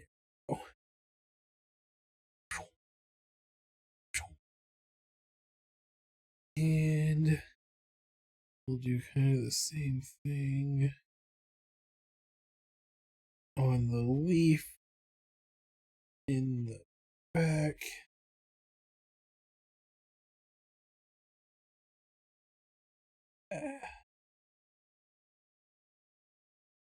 Oops. That highlight's not closed.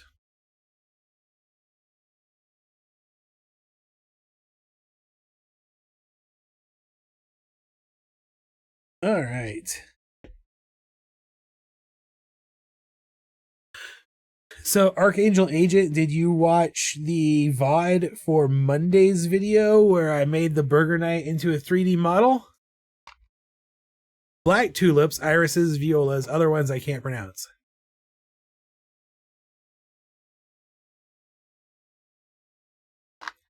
Good to know.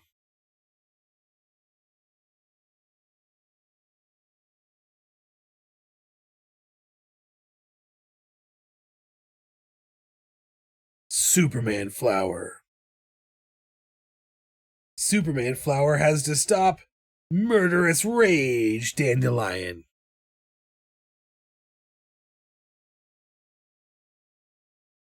Or else, sad, depressed emo flower might not make it back. Mwah.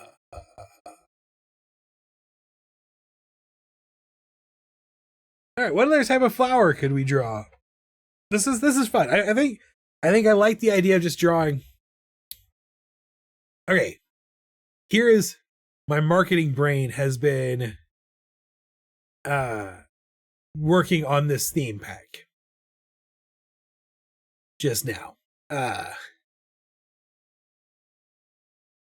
There's diversity in the garden, right? There's a lot of flowers. Every flower brings something to it. So we're going to have just like random flower characters. The print will just be like a flower garden full of these random flower characters. So we could do literally anything because I'm like, there is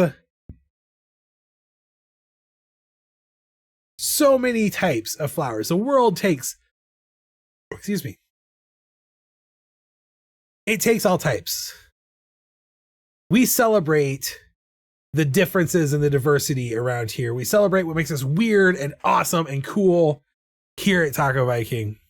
And these flowers are blooming and bustling in celebration of their diversity. I saw an amazing flower today by a cave. No idea what it was. Did it have a club and a unitard? Because if so, it was probably a cave flower.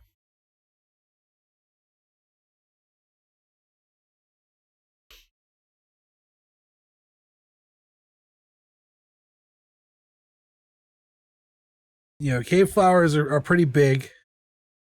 They're pretty hulking. Hang on. They got, you know, they're big shoulders.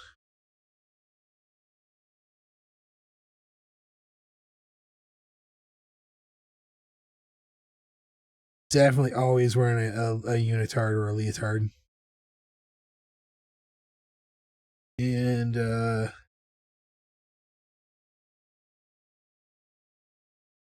maybe carrying a bone club.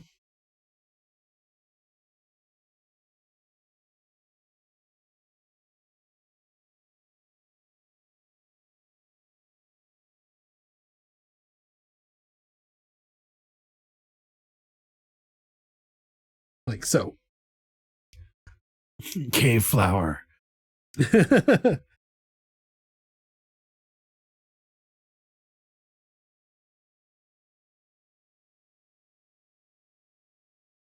So, how do I make this look natural?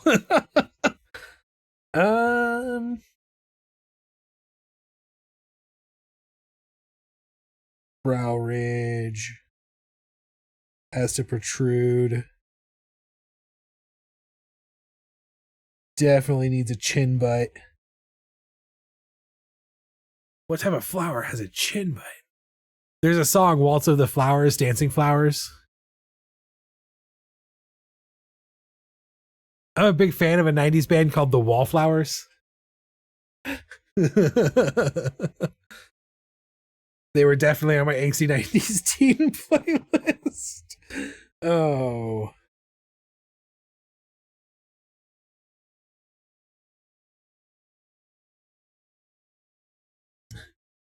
One Headlight's such a good song. One Headlight is a good song.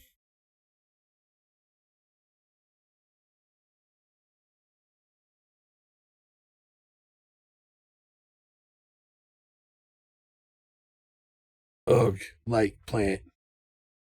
I'm gonna look up prehistoric flower. Prehistoric flower. Images, please. Oh yeah, they have the like ugly, stinky flowers are prehistoric. We could definitely do one of these like flowers as the curly petals coming off like that.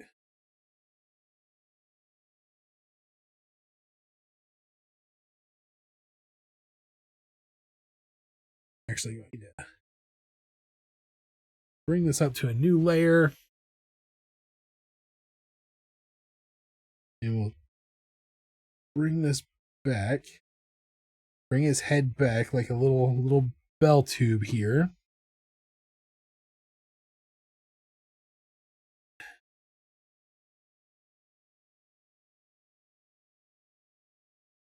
Little jar leaves. Like this. I like this. I like it. I like it. I like it. And that gives us this little protruding face brow here to come down.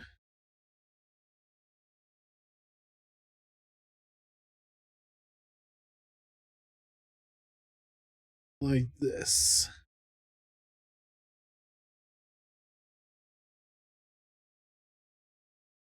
And curl this around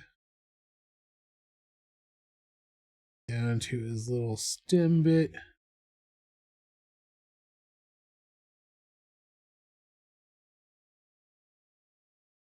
And then these leaves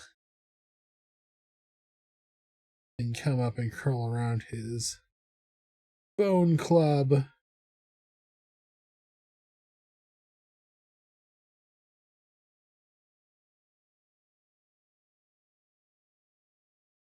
Like so. There we go. A magical girl flower, like from an anime. For a frilly dress, she could have poofy petal dress. That's a possibility. We might be able to do something like that. I'll have to write it down because we only have about 6 minutes left in the stream.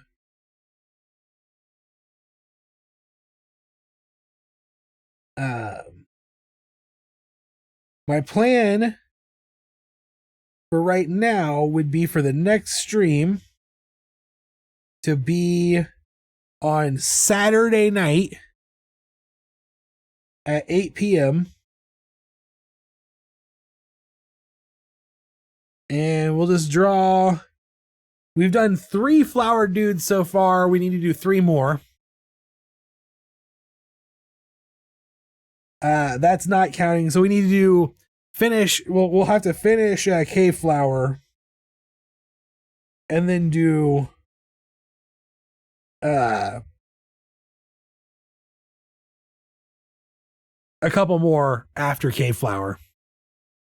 So we can definitely do a magical girl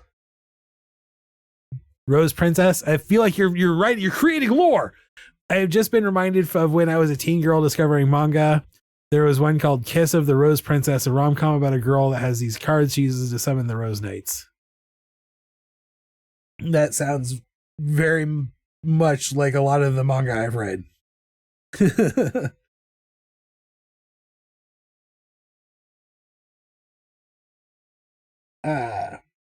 So Saturday night we'll come back and we'll do the rest of our flower character stickers, and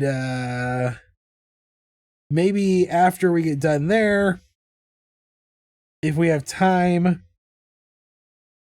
we will pop open the Wheel of Requests.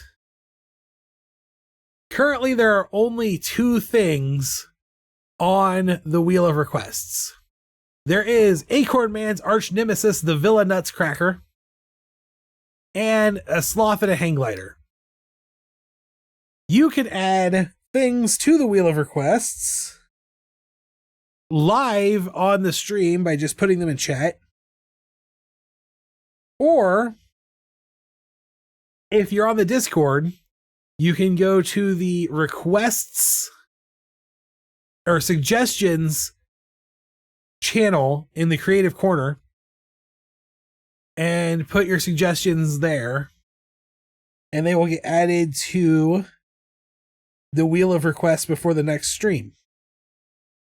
So you don't have to wait until a stream and try to remember your request. If you've got something you would like to see drawn, you can head over to the Discord.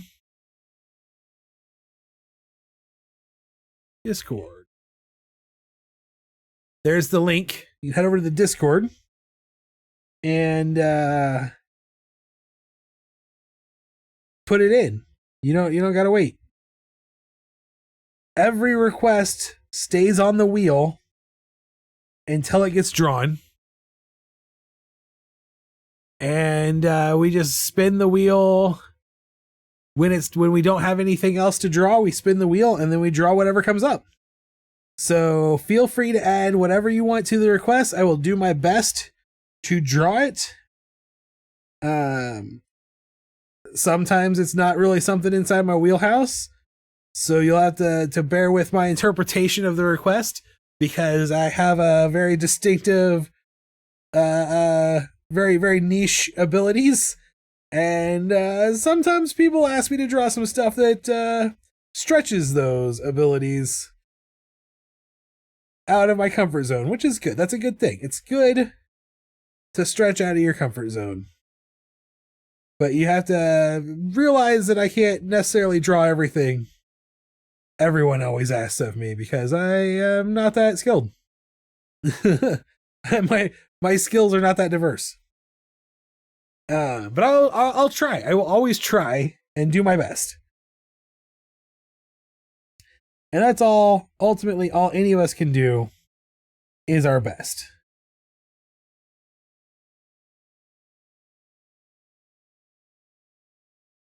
All right. And I think we've got the pencil sketch of our cave flower done. I think it looks pretty good. So I might go ahead and call it a night right there. Thank you for coming out and hanging out with me tonight while I drew some little flower people. We created some flower power. The Petal Punk has so far this year been probably my second most popular sticker of the market season.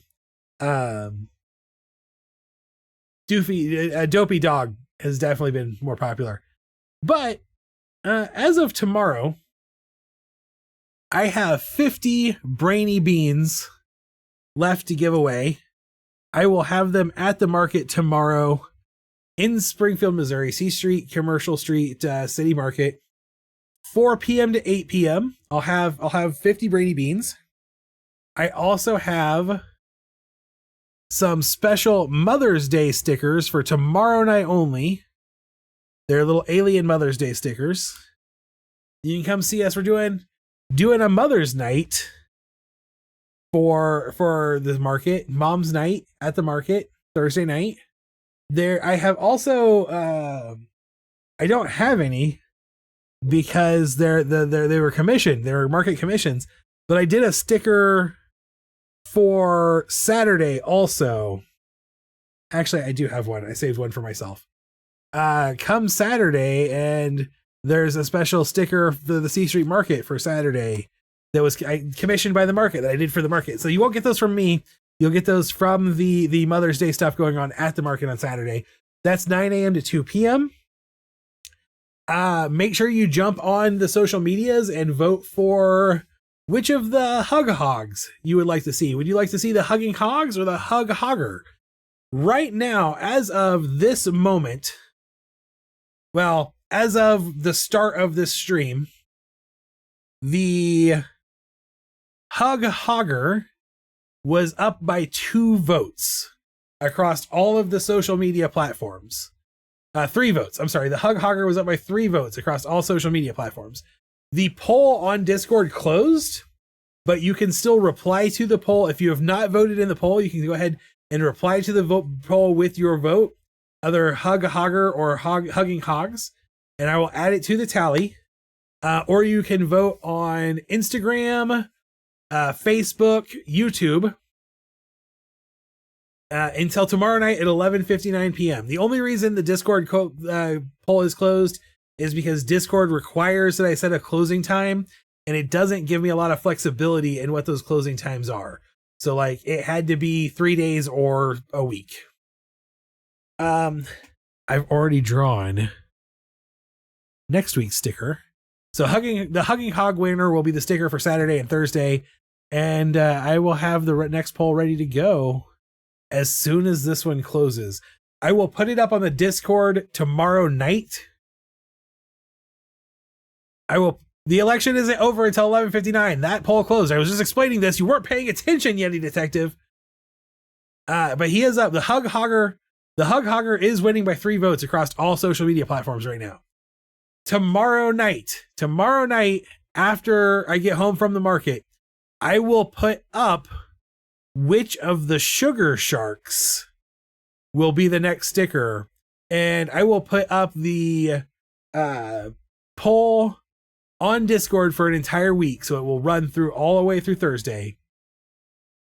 And you will all get a chance to vote on the Discord. Members of the Discord will get a chance to vote before anyone else.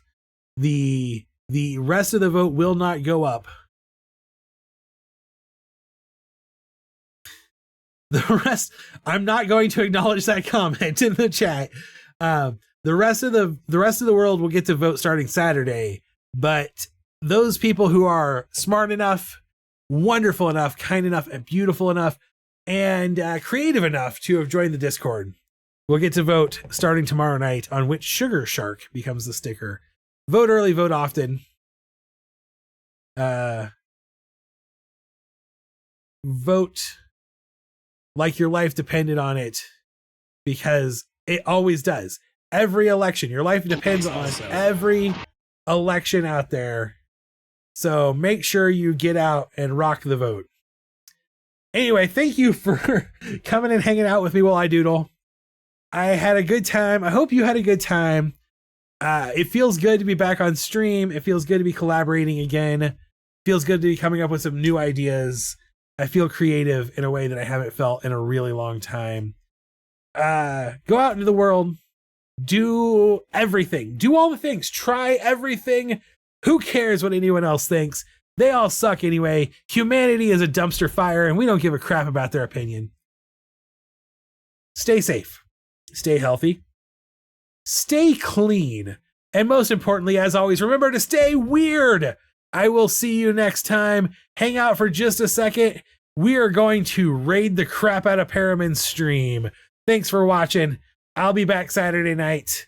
Good night.